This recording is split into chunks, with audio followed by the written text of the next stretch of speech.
Donc là, on va faire une masterclass d'ortho. Donc, on va essayer de revoir le maximum de choses pour vous, pour l'orthopédie. En 3-4 heures, vraiment essayer de tout faire pour que ça soit le plus bénéfique pour vous. Donc, moi, je m'appelle Alan, donc je suis interne d'ortho à Paris. Là, je suis en 5e semestre. Je suis à Cochin actuellement. Donc, voilà, on va commencer. Vous êtes vous êtes en quelle année? Vous êtes en D3 ou D2 ou D3? Désolé, je suis un peu essoufflé là, j'ai dû me dépêcher pour. Ok, parfait. Très bien. Alors, let's go. Donc, pour commencer, donc premièrement, donc là vous êtes en D3, donc vous allez bientôt arriver sur la dernière ligne droite. Donc, je vais juste faire un bref rappel du support de cours pour l'orthopédie.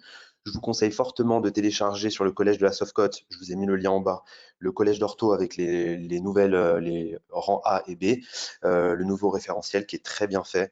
Vraiment, faites-le sur le collège d'ortho. Pourquoi? Parce que c'est les rédacteurs du collège d'ortho qui rédigent les dossiers le jour du concours et qu'en plus de ça, il est beaucoup plus succinct que le KB. Donc, c'est un double bénéfice pour vous, ça vous évite de faire le KB où il y a des choses complètement inutiles. Donc, le collège d'ortho, il n'y a pas tous les items à faire. Je vais vous rappeler ceux qui sont essentiels à connaître. Et en plus, vous pouvez associer avec, si vous avez un iPad ou un ordi, vous faites le collège et en face, vous mettez les fiches Lisa et comme ça, vous avez tout ce qu'il faut vraiment, les points clés. OK? Donc, pour l'orthopédie, donc le sommaire, j'ai pris le sommaire du collège. Donc les items que j'ai surlignés, c'est ceux qui sont incontournables et que vous devez absolument faire dans le collège d'ortho. D'accord? Et les autres, ils sont à faire dans d'autres collèges. Je vais vous dire lesquels. Donc les 3 premiers chapitres, c'est des chapitres qui traitent de l'orthopédiatrie, donc ils sont très importants. C'est des chapitres qui tombent tous les ans sous forme de questions isolées et également sous forme de dossiers. Donc le premier chapitre, c'est le chapitre qui traite du suivi d'un nourrisson et de l'adolescent. Donc en gros, c'est tout ce qui est luxation congénitale de hanche, anomalie des axes des membres inférieurs et tout ce qui est déformation du rachis avec les scolioses, les kyphoses et toutes ces choses-là, l'angle de Cobb. Ça, c'est un chapitre simple qui tombe très fréquemment, mais souvent, de par sa simplicité, qui n'est pas très bien maîtrisée par les étudiants parce que voilà, il préfère s'attarder sur d'autres items plus compliqués et au final, les questions, c'est des questions basiques de cours. Donc, si vous ne l'avez pas bien refait, le cours, c'est dur de prendre le point. Souvent, vous prenez un 0,5 au lieu de 1. Donc, c'est préjudiciable pour vous. Donc là, on va bien revoir ça. Ensuite, le deuxième chapitre, boiterie chez l'enfant. Pareil, c'est un chapitre qui est essentiel qui traite donc des boiteries fébriles et non fébriles chez l'enfant. Et en fonction si on a de la fièvre ou non, ça oriente les étiologies diagnostiques et aussi également en fonction de l'âge. D'accord? Donc ça, pareil, je vais y revenir. Ensuite, le chapitre 3, c'est les spécificités des fractures chez l'enfant, avec la classification de Salter-Harris que vous connaissez très bien souvent, donc toutes les spécificités inhérentes aux fractures chez l'enfant, qui sont singulières de par le fait que chez l'enfant, il y a un périoste qui est plus épais, plus solide que chez l'adulte. Et donc, il y a des fractures spécifiques de l'enfant et aussi du fait du cartilage de croissance. Ensuite, pour le chapitre 4 et 5, donc compression médulaire non traumatique et syndrome de la queue de cheval. Chapitre essentiel pour le concours, vous le savez très bien, mais à ne pas faire sur le collège d'ortho. Faites-le parfaitement sur le collège de neuro et de rhumato. Et là, vous avez toutes les clés en main pour réussir convenablement le jour du concours. Voilà. Parenthèse, au-delà de l'orthopédie, c'est un chapitre qui est primordial, ok, avec toutes les radiculalgies et j'en passe. Donc vraiment, celui-là, il faut le connaître sur le bout des doigts. C'est comme endocardite, infection urinaire, AVC, infarctus du myocarde. Voilà, c'est des chapitres vraiment clés que vous devez maîtriser. Ensuite, le chapitre 5, c'est le chapitre rachialgie. Voilà, pareil, ça c'est un chapitre qu'il faut bien connaître et qu'il faut faire sous le collège de neuro et de rhumato. Le chapitre 6, donc radiculalgie et syndrome canalaire, j'insiste dessus et surtout la partie sur les syndromes canalaires, il faut le faire dans le collège d'ortho. Pourquoi? Parce que il y a toute la prise en charge du syndrome du canal carpien et le jour du concours, vu que ça tombe tous les ans, c'est tous les ans rédigé par un orthopédiste, donc il y a un autre point de vue chirurgical dedans. Donc vraiment, faites-le sur le collège d'ortho, comme ça, vous avez tout ce qu'il faut. Ok. Ensuite, infection ostéo-articulaire de l'adulte. Personnellement, je trouve que c'est un des chapitres les plus durs pour le concours. Donc voilà, c'est un chapitre compliqué. Là, vous commencez à être plus vieux, donc vous vous approchez du concours. Vous êtes en 5e année de médecine. Donc là, c'est un chapitre sur lequel vous devez commencer à vous pencher, bien comprendre. Mais ça, c'est un chapitre qu'il faut faire avec le collège d'infectio, le PILI, et avec le collège de rhumato. Voilà, c'est un chapitre aussi qui est important et sur lequel vous pouvez faire la différence. Ensuite, syndrome douloureux régional complexe, ça c'est un chapitre voilà, c'est un chapitre qu'il faut faire dans le collège de rhumato et dans le collège de soins palliatifs médecine de la douleur. Faites-le au moins une fois, je ne vous dis pas de le faire 4-5 fois, faites-le au moins une fois pour avoir une idée, voilà, pour répondre facilement au QI, mais je pense que c'est rare que ça tombe en dossier complet, donc cette question dessus, ça me paraît gros, mais bon, faites-le quand même. Ensuite, le chapitre 9, c'est arthrite, donc ça c'est en rhumato. Tumeur des os primitives et secondaires. Donc ça, c'est un chapitre pareil, qui est assez complexe, mais qu'il faut faire dans le collège de rhumato et dans le collège d'oncologie.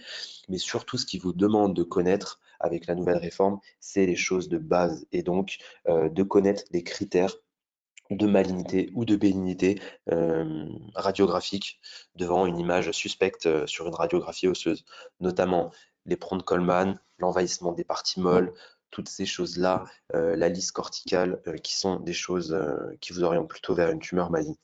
Donc déjà, si vous connaissez ça, c'est très bien. Ensuite, le chapitre 11, j'insiste dessus, c'est un chapitre qui traite de la prise en charge des polytraumatisés, de la prise en charge préhospitalière jusqu'à la prise en charge hospitalière. C'est un chapitre qui est assez long, je vous l'accorde, et qui fait une 50aine de pages. Vous allez mettre, je me rappelle en D2, j'avais mis une après-midi, voire enfin même 2 jours pratiquement à le faire. Là, maintenant, vous êtes en D3, c'est un chapitre, vous pouvez mettre 3-4 heures ou une après-midi à le faire.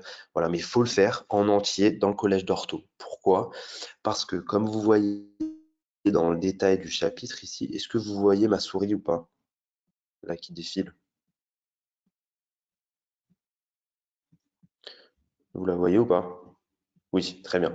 Donc là, comme vous voyez ici, dans le titre, un brûlé, polytraumatisé abdominal, traumatisé des membres, traumatisé du rachis, traumatisé thoracique, traumatisé oculaire et plaie des parties molles. Donc en fait, vous avez toute la prise en charge d'un polytraumatisé et pas seulement orthopédique, ok? Donc comme ça, vous avez tout condensé dans un chapitre.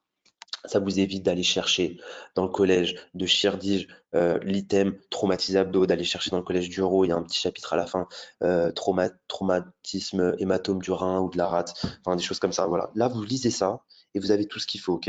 Évidemment, il y a des points clés, notamment la classification de Gustier et Anderson, voilà, les fractures ouvertes, toutes ces choses-là. Ça, c'est des choses essentielles. Mais il y a aussi beaucoup de questions qu'ils aiment poser, notamment que faire quand on arrive sur les lieux d'un polytraumatisé. Donc voilà. Et tout est expliqué dedans, donc prenez vraiment le temps de le faire, vous ne perdrez pas de temps. Et si le jour J, il y a un dossier entier sur ça qui tombe, vous allez avoir 14-15 et je suis gentil assez facilement. Ok. Donc ça, c'est toujours bon pour vous. Voilà. En fait, c'est très mal fait dans le collège d'orthopédie. Donc, ce chapitre, notez-le bien, il faut le faire avec et uniquement avec les fiches LISA. Elles ont été refaites. Il y a tout ce qu'il faut avec les nouvelles recommandations, notamment pour le Panari, notamment le fait qu'on n'utilise plus d'Aquin, maintenant qu'on utilise soit de l'exomédine ou de la polyvidone iodée. Donc, toutes ces nouvelles recommandations, elles sont écrites dans les fiches LISA. Donc, vraiment, celui-là, il faut le faire sur les fiches LISA. OK.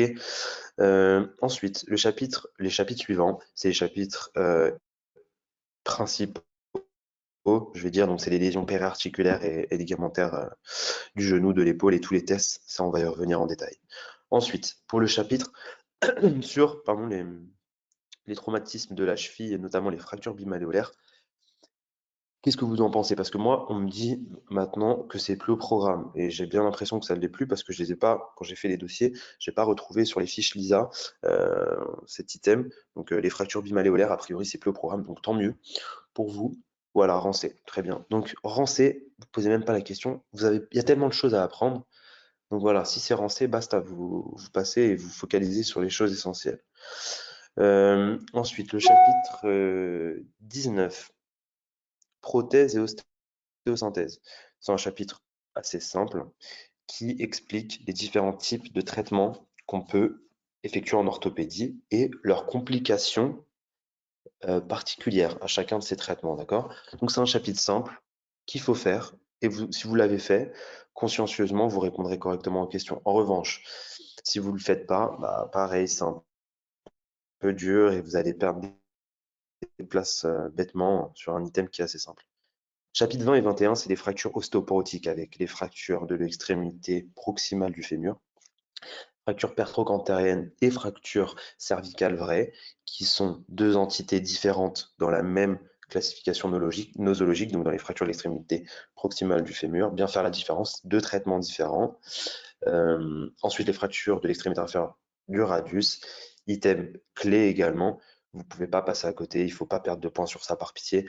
Il y a tellement d'autres items plus compliqués sur lesquels vous allez perdre des points et ce sera normal, mais sur des protocoles, des choses comme ça, vous ne pouvez pas, ça sera trop préjudiciable pour vous. Et ensuite, le chapitre 22, surveillance d'un malade sous plâtre. Pareil, c'est un chapitre assez simple. Il faut connaître les différents types de plâtre. Déjà, premièrement, donc, une manchette plâtrée, ça va de la main, de la paume de la main, jusqu'au coude, ok? Avant le coude, ok? C'est-à-dire qu'on peut fléchir le coude. Un BABP, ça va du bras, donc on va dire au niveau médiaphyse-huméral, donc du bras, jusqu'à la main. BABP, ça veut dire brachio, anté-brachio-palmaire.